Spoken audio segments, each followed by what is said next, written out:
ಸ್ನೇಹಿತರೆ, ಎಲ್ಲರೂ ಹೇಗಿದ್ದೀರಾ? ಎಲ್ಲರೂ ಚೆನ್ನಾಗಿದ್ದೀರಾ ಅಂತ ನಾನು ಭಾವಿಸ್ತೀನಿ. ನಾನು ಕೂಡ ಚೆನ್ನಾಗಿದ್ದೀನಿ. ಎಲ್ರಿಗೂ ಕೃಷ್ಣ ಜನ್ಮಾಷ್ಟಮಿಯ ಹಾರ್ದಿಕ ಶುಭಾಶಯಗಳು. ಇವತ್ತು ನಿಮಗೆ ನಾನು ತೋರಿಸ್ತಾ ಇರುವಂತಹ ರೆಸಿಪಿ ಕೃಷ್ಣನಿಗೆ ಪ್ರಿಯವಾಗಿ ಇರುವಂತಹ ಅವಲಕ್ಕಿ ಲಡ್ಡು ಅಥವಾ ಅವಲಕ್ಕಿ ಉಂಡೆ ಹೇಗೆ ಮಾಡೋದು ಅಂತ ಹೇಳಿ ನಿಮಗೆ ತೋರಿಸೋದಕ್ಕೆ ಬಂದಿದ್ದೀನಿ. ಅದು ಮಾಡೋದು ತುಂಬ ಸುಲಭ ಹಾಗೂ ಮನೆಯಲ್ಲೇ ಇರುವಂತಹ ಕಡಿಮೆ ಪದಾರ್ಥಗಳನ್ನು ಬಳಸಿ ನಾವು ಮಾಡ್ಕೊಳ್ಬಹುದು. ಬನ್ನಿ ಹೇಗೆ ಮಾಡೋದು ಅಂತ ಹೇಳಿ ನೋಡೋಣ. ಮೊದಲನೇದಾಗಿ ನಾನು ಒಂದು ಬಾಣಲಿ ತಗೊಂಡಿದ್ದೀನಿ. ಅದಕ್ಕೆ ನಾನಿಲ್ಲಿ 2 ಸ್ಪೂನ್ ಆಗುವಷ್ಟು ಕಡಲೆ ಬೀಜನ ಹಾಕ್ಕೊಳ್ತಾ ಇದ್ದೀನಿ. ನೋಡ್ತಾ ಇರ್ಬೋದು, ಕಡಲೆ ಬೀಜನ ಸ್ವಲ್ಪ ರೋಸ್ಟ್ ಮಾಡ್ಕೊಳ್ಬೇಕಾಗತ್ತೆ. ಈ ರೀತಿಯಾಗಿ ಬಣ್ಣ ಬದಲಾದ ಮೇಲೆ ಅದನ್ನು ಒಂದು ಪ್ಲೇಟ್ಗೆ ಎತ್ತಿಟ್ಕೊಳ್ತಾ ಇದ್ದೀನಿ.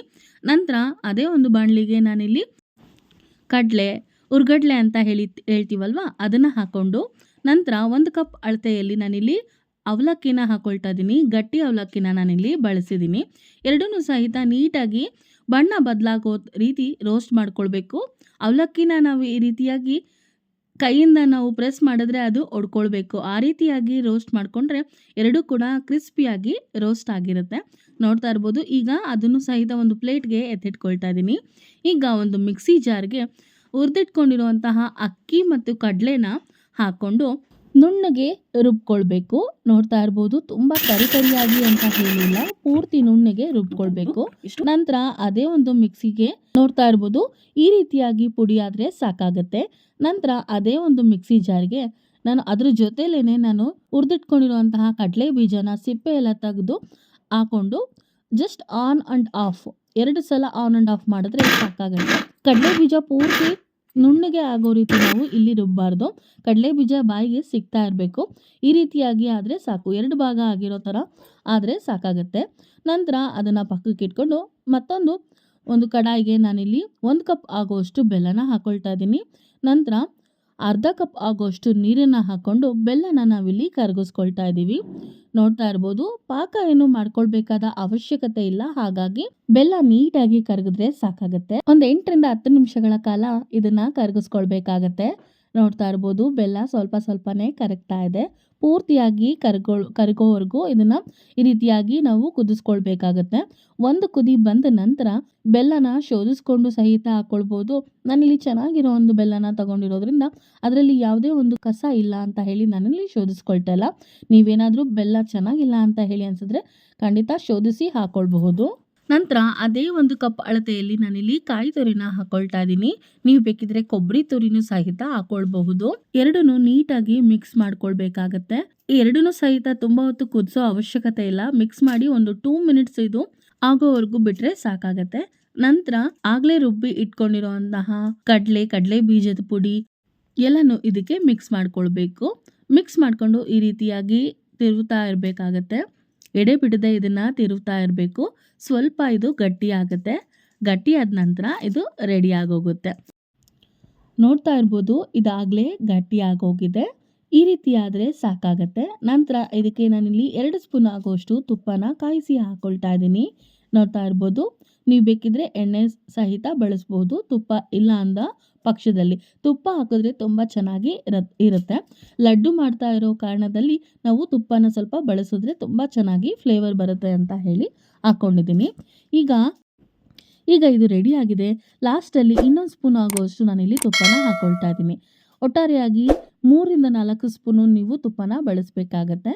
ಈಗ ಉಂಡೆ ಕಟ್ಟೋದಕ್ಕೆ ಆಗಬೇಕು. ಆದರೆ ರೆಡಿ ಆಗಿದೆ, ಪರ್ಫೆಕ್ಟಾಗಿ ಆಗಿದೆ ಅಂತ ಹೇಳಿ ಅರ್ಥ. ಈಗ ನಾನು ಗ್ಯಾಸ್ನ ಆಫ್ ಮಾಡಿಕೊಂಡು ಉಂಡೆನ ಕಟ್ಕೊಂಡು ಇಟ್ಕೊಳ್ಳೋಣ.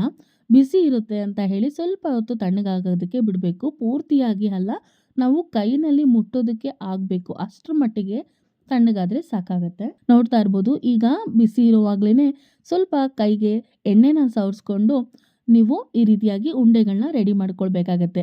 ನೀವು ಇದಕ್ಕೆ ಡ್ರೈ ಫ್ರೂಟ್ಸ್ನ ಸಹಿತ ಬಳಸಬಹುದು.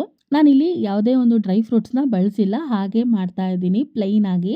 ತುಂಬ ರುಚಿಯಾಗಿರುತ್ತೆ, ಹಾಗೆ ಆರೋಗ್ಯಕ್ಕೂ ಸಹಿತ ತುಂಬ ಒಳ್ಳೆಯದು. ಕೃಷ್ಣ ಜನ್ಮಾಷ್ಟಮಿಗೆ ಈ ರೀತಿಯಾಗಿ ನೈವೇದ್ಯನ ಮಾಡಿ ನೀವು ಕೂಡ ಮನೆಯಲ್ಲಿ ಟ್ರೈ ಮಾಡಿ ಹೇಗೆ ಬಂತು ಅಂತ ಹೇಳಿ ನನಗೆ ಕಮೆಂಟ್ ಸೆಕ್ಷನ್ನಲ್ಲಿ ನಿಮ್ಮ ಅನಿಸಿಕೆ ಅಭಿಪ್ರಾಯಗಳನ್ನ ತಿಳಿಸೋದನ್ನು ಮರಿಬೇಡಿ. ನೋಡ್ತಾ ಇರ್ಬೋದು, ನಾನು ತಗೊಂಡಿರುವಂತಹ ಒಂದು ಕ್ವಾಂಟಿಟಿನಲ್ಲಿ ನನಗೆ ಒಟ್ಟಾರೆಯಾಗಿ 20 ಉಂಡೆಗಳು ರೆಡಿಯಾಗಿದ್ವು. ನಾನಿಲ್ಲಿ ತುಂಬ ದಪ್ಪನೂ ಸಹಿತ ಮಾಡ್ಕೊಂಡಿಲ್ಲ, ಹಾಗೆ ತುಂಬ ಚಿಕ್ಕದಾಗಿ ಸಹಿತ ಮಾಡ್ಕೊಂಡಿಲ್ಲ. ಮೀಡಿಯಮ್ ಸೈಜ್ನಲ್ಲಿ ಮಾಡ್ಕೊಂಡಿರೋದ್ರಿಂದ ನನಗೆ 20 ಉಂಡೆಗಳು ರೆಡಿಯಾಗಿದ್ವು. ಈ ಒಂದು ರೆಸಿಪಿ ನಿಮಗೆಲ್ಲ ಇಷ್ಟ ಆಯಿತು ಅಂತ ಹೇಳಿ ನಾನು ಭಾವಿಸ್ತೀನಿ. ಈಗ ನಿಮಗೆ ಎರಡನೇ ಒಂದು ರೆಸಿಪಿನ ತೋರಿಸ್ತೀನಿ. ಅದು ಪಂಚಕಜ್ಜಾಯ. ತುಂಬ ಸುಲಭವಾಗಿ ಮಾಡ್ಕೊಳ್ಬೋದು ಹಾಗೂ ಬೇಗ ಆಗೋಗುತ್ತೆ. ಹೆಚ್ಚು ಟೈಮು ಬೇಕಾಗಿಲ್ಲ ಈ ಒಂದು ರೆಸಿಪಿನ ಮಾಡೋದಕ್ಕೆ. ಯಾರೆಲ್ಲ ಧರ್ಮಸ್ಥಳದಲ್ಲಿ ಹೋದಾಗ ಸೌತಡ್ಕ ದೇವಸ್ಥಾನಕ್ಕೆ ಹೋಗಿ ಭೇಟಿ ನೀಡಿರ್ತೀರ ಅವ್ರಿಗೆಲ್ಲ ಈ ಒಂದು ಪ್ರಸಾದ ತುಂಬ ಚಿರಪರಿಚಿತವಾಗಿ ಇರುತ್ತೆ. ಇದನ್ನು ಕೃಷ್ಣ ಜನ್ಮಾಷ್ಟಮಿಗೆ ಮಾಡಿ ತುಂಬ ರುಚಿಯಾಗಿ ಬರುತ್ತೆ. ನೋಡ್ತಾ ಇರ್ಬೋದು ಎಷ್ಟು ಚೆನ್ನಾಗಿ ಮಾಡ್ಬೋದಲ್ಲ. ಈಗ ಬನ್ನಿ, ಈಗ ಹೇಗೆ ಮಾಡೋದು ಅಂತ ಹೇಳಿ ನಿಮಗೆ ತೋರಿಸ್ತೀನಿ.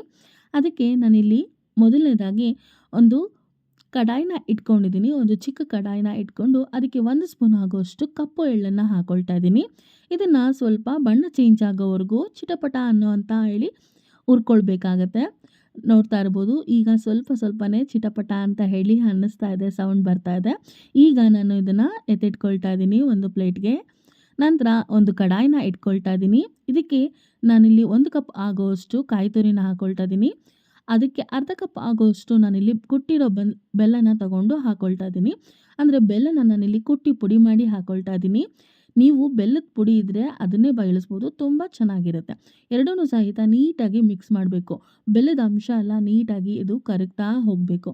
ಕಾಯಿ ಮತ್ತು ಬೆಲ್ಲ ಎರಡೂ ಸಹಿತ ನೀಟಾಗಿ ಮಿಕ್ಸ್ ಆದರೆ ತುಂಬ ಚೆನ್ನಾಗಿ ಇರುತ್ತೆ. ಇದಕ್ಕೆ ನಾನಿಲ್ಲಿ ಪೇಪರ್ ಅವಲಕ್ಕಿ ಅಥವಾ ತೆಳುವಾದ ಅವಲಕ್ಕಿನ ತಗೊಂಡಿದ್ದೀನಿ. ಈ ಒಂದು ಅವಲಕ್ಕಿನಲ್ಲೇ ಮಾಡಬೇಕಾದನ್ನ ಈ ಒಂದು ರೆಸಿಪಿ. ಗಟ್ಟಿ ಅವಲಕ್ಕಿನ ನೀವಿಲ್ಲಿ ಬಳಸಬಾರ್ದು. ನಂತರ ಆಗಲೇ ರೋಸ್ಟ್ ಮಾಡಿ ಇಟ್ಕೊಂಡಿರುವಂತಹ ಕಪ್ಪು ಎಳ್ಳು ಹಾಗೆ ಫ್ಲೇವರ್ಗೆ ಅಂತ ಹೇಳಿ ಸ್ವಲ್ಪ ಏಲಕ್ಕಿ ಪುಡಿನ ಹಾಕ್ಕೊಳ್ತಾ ಇದ್ದೀನಿ.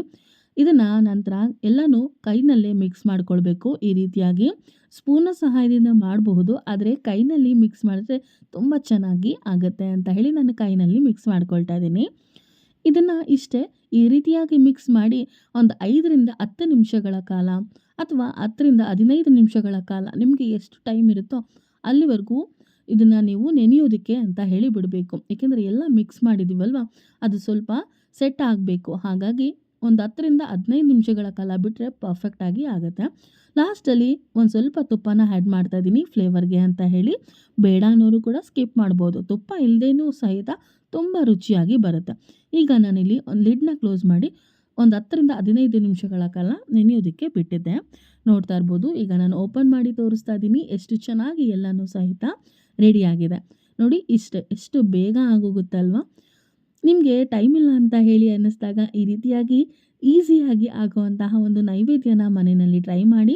ಇದನ್ನು ಸ್ನ್ಯಾಕ್ಸ್ ಆಗಿ ಕೂಡ ತಿನ್ಬೋದು, ತುಂಬ ರುಚಿಯಾಗಿ ಇರುತ್ತೆ. ಹಾಗೆ ಕೃಷ್ಣನಿಗೆ ತುಂಬ ಪ್ರಿಯವಾದಂತಹ ಒಂದು ತಿಂಡಿ ಅಂತಾನೆ ಹೇಳ್ಬೋದು. ಈಗಾಗಲೇ ನಾನು ಕೃಷ್ಣ ಜನ್ಮಾಷ್ಟಮಿ ಅಂತ ಹೇಳಿ ಅದರ ಒಂದು ಪ್ರಯುಕ್ತವಾಗಿ ಗೊಜ್ಜವಲಕ್ಕಿ ರೆಸಿಪಿನೂ ಸಹಿತ ಮಾಡಿದ್ದೀನಿ. ಯಾರೆಲ್ಲ ನೋಡಿಲ್ಲ ಖಂಡಿತ ಡಿಸ್ಕ್ರಿಪ್ಷನಲ್ಲಿ ಲಿಂಕ್ ಹಾಕಿರ್ತೀನಿ, ಖಂಡಿತ ಹೋಗಿ ನೋಡಿ. ಈ 2 ರೆಸಿಪಿ ನಿಮಗೆಲ್ಲ ಇಷ್ಟ ಆಯಿತು ಅಂತ ಹೇಳಿ ನಾನು ಭಾವಿಸ್ತೀನಿ. ಇಷ್ಟ ಆಗಿದ್ರೆ ಲೈಕ್ ಮಾಡಿ, ಹಾಗೆ ನಮ್ಮ ಚಾನಲ್ಗೆ ತಪ್ಪದೆ ಸಬ್ಸ್ಕ್ರೈಬ್ ಆಗಿ. ಮತ್ತಷ್ಟು ಹೊಸ ರೆಸಿಪಿ ಜೊತೆ ನಿಮಗೆ ನೆಕ್ಸ್ಟ್ ವಿಡಿಯೋದಲ್ಲಿ ಸಿಗ್ತೀನಿ. ಅಲ್ಲಿವರೆಗೂ ನಮ್ಮ ಚಾನಲ್ನ ಇದೇ ರೀತಿ ವಾಚ್ ಮಾಡ್ತಾ ಇರಿ ಅಂತ ಹೇಳ್ತಾ ಥ್ಯಾಂಕ್ ಯು ಫಾರ್ ವಾಚಿಂಗ್.